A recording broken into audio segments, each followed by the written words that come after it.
Pen drive case ಸಂಬಂಧ ಕಿರಣ್ ಶರತ್ ಮನೆ ಮೇಲೂ ಕೂಡ ದಾಳಿಯನ್ನ ಮಾಡಲಾಗಿದೆ. ಜೆಡಿಎಸ್ ದೂರಿನ ಅನ್ವಯ ಕಿರಣ್ ಶರತ್ ಮನೆ ಮೇಲೆ ಎಸ್ಐಟಿ ರೇಡ್ ಅನ್ನ ಮಾಡಿದೆ. ಸತತ 3 ಗಂಟೆಗಳ ಕಾಲ ಶೋಧವನ್ನ ನಡೆಸಿದ್ದಾರೆ ಎಸ್ಐಟಿ ಅಧಿಕಾರಿಗಳು. ಜೆಡಿಎಸ್ ದೂರು ಕೊಟ್ಟಿತ್ತು, ನಮಗೆ ಇವ್ರ ಮೇಲೆಲ್ಲ ಅನುಮಾನ ಇದೆ, ಇವರೇ ಈ ಪೆನ್ ಡ್ರೈವ್ನ ಹಂಚಿಕೆದಾರರು. ಹಾಸನ ಮಾತ್ರ ಅಲ್ಲ, ರಾಜ್ಯದಾದ್ಯಂತ ವಿಡಿಯೋಗಳು ವೈರಲ್ ಆಗಿತ್ತು. ಯಾರು ಮೊಬೈಲ್ ನೋಡಿದ್ರು ವಿಡಿಯೋ ಇದೆ ಅಂತ ಹೇಳ್ತಾ ಇದ್ರು. ಸೊ ಆ ಕಾರಣಕ್ಕಾಗಿ ಹಂಚಿಕೆದಾರರನ್ನ ಮೊದಲು ವಶಕ್ಕೆ ಪಡೆದುಕೊಳ್ಬೇಕು ಅನ್ನುವಂಥ ಒಂದು ಒತ್ತಡ ಇತ್ತು. ದಾಳಿಯ ವೇಳೆ ಯಾವುದೇ ಪರಿಕರಗಳು ಸಿಗದೆ ಬರಿಗೈಯಲ್ಲಿ ವಾಪಸ್ ಆಗಿದ್ದಾರೆ ಅನ್ನೋದು ಗೊತ್ತಾಗ್ತಾ ಇದೆ ಅಧಿಕಾರಿಗಳು. ಹಾಸನದಲ್ಲಿ ಅಶ್ಲೀಲ ವಿಡಿಯೋ ಎನ್ನಲಾದಂಥ ಪೆನ್ ಡ್ರೈವ್ ಹಂಚಿದ್ರು ಎಂಬ ಆರೋಪದ ಅಡಿಯಲ್ಲಿ ಎಸ್ಐಟಿ ಟೀಮ್ ಶೋಧ ಕಾರ್ಯವನ್ನು ನಡೆಸಿದ್ದು, ಬಿಜೆಪಿ ಮಾಜಿ ಶಾಸಕ ಪ್ರೀತಮ್ ಗೌಡರ ಆಪ್ತರು ಎನ್ನಲಾದಂಥ ಕಿರಣ್ ಹಾಗೂ ಶರತ್ ಮನೆಯಲ್ಲೂ ಕೂಡ ಶೋಧವನ್ನ ನಡೆಸಿದ್ದಾರೆ. ಸತತ 2 ಗಂಟೆ ಶೋಧವನ್ನ ನಡೆಸಿದ್ರು ಕೂಡ ಯಾವುದೇ ದಾಖಲಾತಿ ಸಿಗದೆ ಬರಿಗೈಯಲ್ಲಿ ವಾಪಸ್ ಹೋಗಿದ್ದಾರೆ ಎಸ್ಐಟಿ ಅಧಿಕಾರಿಗಳು ಅನ್ನೋದು ಗೊತ್ತಾಗ್ತಾ ಇದೆ. ಜೆಡಿಎಸ್ ಪಕ್ಷ ದೂರನ್ನ ನೀಡಿತ್ತು, ಇವರ ಮನೆ ಮೇಲೂ ಕೂಡ ನೀವು ರೇಡನ್ನು ಮಾಡಬೇಕಾಗತ್ತೆ, ಅಲ್ಲೂ ಏನಾದರೂ ಪ್ರಮುಖ ವಸ್ತುಗಳು ಸಿಗಬಹುದು, ಈ ಪ್ರಕರಣದ ತನಿಖೆಗೆ ಸಂಬಂಧಪಟ್ಟಂತೆ ಏನಾದರೂ ಮಹತ್ವದ ಲೀಡ್ ಸಿಗಬಹುದು ಅಂತ ಹೇಳಿದರು. ಸೊ ಆ ಕಾರಣಕ್ಕಾಗಿ ರೇಡನ್ನು ಮಾಡಲಾಗಿದೆ. ಬಟ್ ಏನು ಸಿಕ್ಕಿಲ್ಲ ಅನ್ನೋದು ಗೊತ್ತಾಗ್ತಾ ಇದೆ. ಇನ್ನು ಇದಕ್ಕೆ ಸಂಬಂಧಪಟ್ಟಂತೆ ಏನೆಲ್ಲ ಅಪ್ಡೇಟ್ ಇದೆ ಅನ್ನೋದ್ರ ಬಗ್ಗೆ ಮತ್ತಷ್ಟು ಮಾಹಿತಿ ಲಭ್ಯವಾಗಬೇಕಾಗಿದೆ. ಕಳೆದ ಸಂಜೆ ಎಸ್ಐಟಿ ಹಾಸನದಲ್ಲಿ ಹಲವರ ಮನೆ ಮೇಲೆ ದಿಢೀರ್ ದಾಳಿ ನಡೆಸಿರೋದು.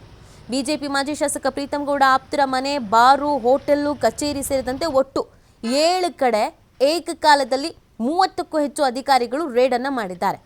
ಈ ಕಾರ್ಯಾಚರಣೆಯಲ್ಲಿ ಪೆನ್ ಡ್ರೈವ್ ಬಗೆಗಿನ ಸಾಕ್ಷ್ಯಾಧಾರಗಳಿಗೇನಾದರೂ ಸಿಕ್ಕಿದೆಯಾ ಅನ್ನೋದು ಪ್ರಶ್ನೆ. ಅದಕ್ಕೆ ಹುಡುಕಾಟ ಮಾಡಿದ್ದಾರೆ, ಬಟ್ ಏನು ಸಿಕ್ಕಿಲ್ಲ ಅಂತ ಹೇಳಲಾಗ್ತಾ ಇದೆ. ಈ ಬಗ್ಗೆ ಮತ್ತಷ್ಟು ಮಾಹಿತಿ ಲಭ್ಯವಾಗಬೇಕಾಗಿದೆ. ಪ್ರೀತಮ್ ಗೌಡ ಆಪ್ತರಾದಂಥ ಕ್ವಾಲಿಟಿ ಬಾರ್ ಶರತ್, HP ಕಿರಣ್, ವಲ್ಲಭಾಯ್ ರೋಡ್ ಪುನೀತ್ ಸೇರಿದಂತೆ ಹಲವರ ಮನೆ, ಹೋಟೆಲ್, ಕಚೇರಿ, ಬಾರ್ ಇದ್ರಗಳ ಮೇಲೆ ದಾಳಿಯನ್ನು ಮಾಡಲಾಗಿದೆ. ತನಿಖೆಗೆ ಬೇಕಾಗಿರುವಂಥ ಮಾಹಿತಿ, ಸಾಕ್ಷ್ಯ ಸಂಗ್ರಹವನ್ನು ಎಸ್ಐಟಿ ಅಧಿಕಾರಿಗಳು ಮಾಡ್ತಾ ಇದ್ದಾರೆ.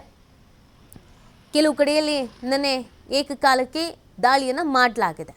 ಸೊ ಈ ಪ್ರಕರಣಕ್ಕೆ ಸಂಬಂಧಪಟ್ಟಂತೆ ದಿನದಿಂದ ದಿನಕ್ಕೆ ಹೊಸ ತಿರುವುಗಳು ಪಟ್ಕೊಳ್ತಾ ಇದೆ. ಒಬ್ಬೊಬ್ಬರ ಹೆಸರುಗಳು ಹೊರಗೆ ಬರ್ತಾ ಇದೆ. ಅವ್ರು ಮಾಡಿದ್ದಾರೆ, ಇವ್ರು ಮಾಡಿದ್ದಾರೆ ಅನ್ನುವಂಥ ಆರೋಪ ಪ್ರತ್ಯಾರೋಪಗಳು ಕೇಳಿ ಬರ್ತಾ ಇದೆ. ರಾಜಕೀಯವಾಗಿಯೂ ಕೂಡ ಅನೇಕ ತಿರುವುಗಳನ್ನು ಪಟ್ಕೊಳ್ತಾ ಇದೆ. ಇಷ್ಟೆಲ್ಲ ಆಗ್ತಾ ಇದ್ರೂ ಪ್ರಜ್ವಲ್ ರೇವಣ್ಣ ಎಲ್ಲಿದ್ದಾರೆ, ಏನು ಮಾಡ್ತಿದ್ದಾರೆ, ಯಾವಾಗ ಬರ್ತಾರೆ, ಸರೆಂಡರ್ ಆಗ್ತಾರೋ ಇಲ್ವೋ, ಏನು ಕತೆ, ಅದ್ರ ಬಗ್ಗೆ ಕೂಡ ಯಾವುದೇ ಮಾಹಿತಿ ಇಲ್ಲ.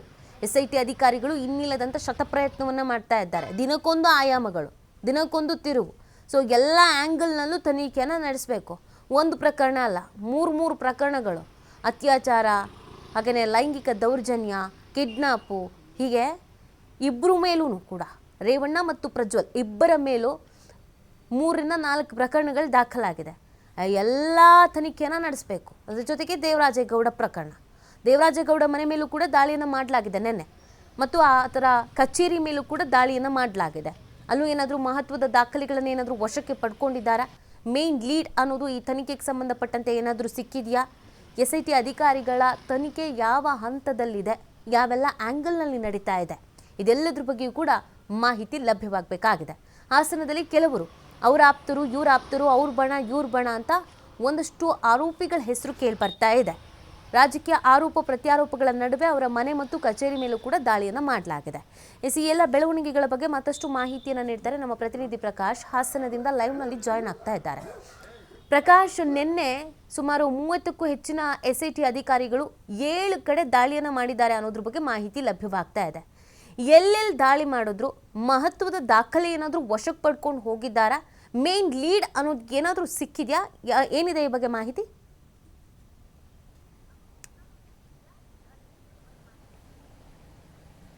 ನಿತಿ, ಈಗಾಗಲೇ ಹಾಸನದಲ್ಲಿ ಸುಮಾರು 7 ಕಡೆಗಳಲ್ಲಿ ನಿನ್ನೆಯಿಂದಲೂ ಕೂಡ ಎಸ್ಐಟಿ ಅಧಿಕಾರಿಗಳು ಸುಮಾರು 15ರಿಂದ 20ಕ್ಕೂ ಹೆಚ್ಚು ಎಸ್ಐಟಿ ಅಧಿಕಾರಿಗಳು ದಾಳಿಯನ್ನು ಕೂಡ ಮಾಡಿದರು. ಅದರಲ್ಲೂ ಪ್ರಮುಖವಾಗಿ JDSನ ದೂರಿನ ಅನ್ವಯದಲ್ಲಿ ಬೇಲೂರಿನ ನವೀನ್ ಗೌಡ, ಅಂದರೆ ನಲ್ಕೆ ಗ್ರಾಮದ ನವೀನ್ ಗೌಡ ಏನಿದ್ದಾನೆ, ಆತನ ಮನೆ ಮೇಲೂ ಅಧಿಕಾರಿಗಳು ದಾಳಿ ಮಾಡಿರುವಂಥದ್ದು. ಜೊತೆಗೆ ನಿನ್ನೆ ಬಿಜೆಪಿಯ ಶಾಸಕ ಪ್ರಧಾನ ಕಾರ್ಯದರ್ಶಿಯಾಗಿರ್ತಕ್ಕಂತಹ ಪ್ರೀತಮ್ ಗೌಡರ ಆಪ್ತರ ಮನೆ ಮೇಲೂ ಕೂಡ ದಾಳಿ ಮಾಡಿದ್ರು.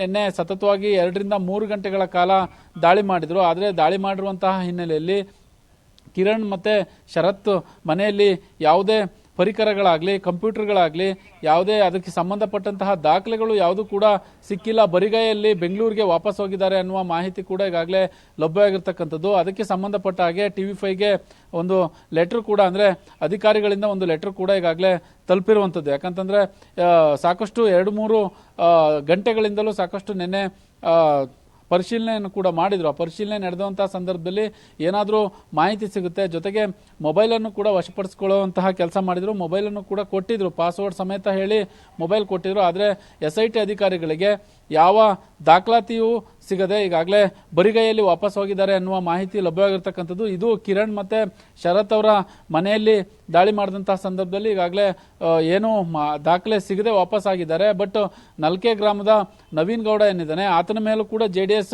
ದೂರನ್ನು ದಾಖಲು ಮಾಡಿತ್ತು.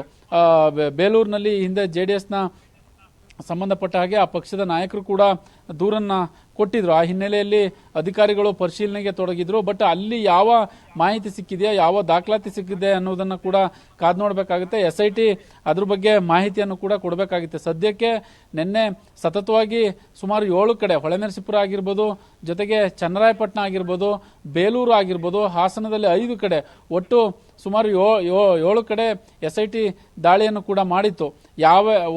ಒಂದೊಂದು ಕಡೆ ಒಂದೊಂದು ದಾಖಲೆಯನ್ನು ವಶಪಡಿಸಿಕೊಂಡಿದ್ದಾರೆ ಅನ್ನುವ ಮಾಹಿತಿ ಇದೆ. ಬಟ್ ಹಾಸನದಲ್ಲಿ ಕೆಲವೊಂದಿಷ್ಟು ಏನು ಮನೆಗಳ ಮೇಲೆ, ಹೋಟೆಲ್ಗಳ ಮೇಲೆ ದಾಳಿ ಮಾಡಿದ್ರು, ಅಲ್ಲಿ ಯಾವ ದಾಖಲೆಯೂ ಕೂಡ ಸಿಕ್ಕಿಲ್ಲ ಅನ್ನುವ ಮಾಹಿತಿ ಸದ್ಯಕ್ಕೆ ಲಭ್ಯವಾಗಿರ್ತಕ್ಕಂಥದ್ದು. ಒಟ್ಟಾರೆ ಈ ಪ್ರಕರಣ ದಿನದಿಂದ ದಿನಕ್ಕೆ ಒಂದೊಂದು ರೀತಿಯ ತಿರುವನ್ನು ಕೂಡ ಪಡೆದುಕೊಳ್ತಾ ಇರುವಂಥದ್ದು. ಇವತ್ತು ಯಾವೆಲ್ಲ ರೀತಿಯಾಗಿ SIT ತನ್ನ ತನಿಖೆಯನ್ನು ಮುಂದುವರಿಸುತ್ತೆ ಅನ್ನೋದನ್ನ ಕಾದು ನೋಡಬೇಕಾಗುತ್ತೆ. ನೀತಿ. ಓಕೆ, ಥ್ಯಾಂಕ್ ಯು ಪ್ರಕಾಶ್, ತಮ್ಮ ಡೀಟೇಲ್ಸ್ಗಾಗಿ.